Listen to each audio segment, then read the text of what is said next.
ناپاک عورتیں ناپاک مردوں کے لیے ہے، اور ناپاک مرد ناپاک عورتوں کے لیے، اور پاک عورتیں پاک مردوں کے لیے، اور پاک مرد پاک عورتوں کے لیے۔ یہ پاک لوگ ان جھوٹی باتوں سے بری ہے، اور ان کے لیے بخشش اور نیک روزی ہے۔ مومنوں، اپنے گھروں کے سوا دوسرے لوگوں کے گھروں میں گھر والوں سے اجازت لیے اور ان کو سلام کیے بغیر داخل نہ ہوا کرو، یہ تمہارے حق میں بہتر ہے۔ اور ہم یہ نصیحت اس لیے کرتے ہیں کہ شاید تم یاد رکھو۔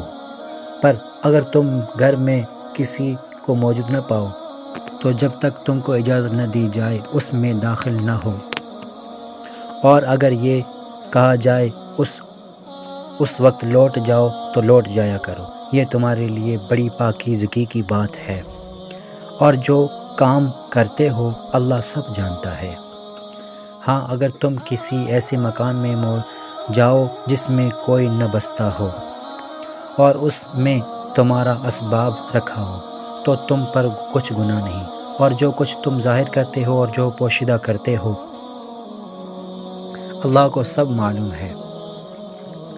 مومن مردوں سے کہہ دو کہ اپنی نظریں نیچے رکھا کریں اور اپنی شرمگاہوں کی حفاظت کیا کریں، یہ ان کے لیے بڑی پاکیزگی کی بات ہے، اور جو کام یہ کرتے ہیں اللہ ان سے خبردار۔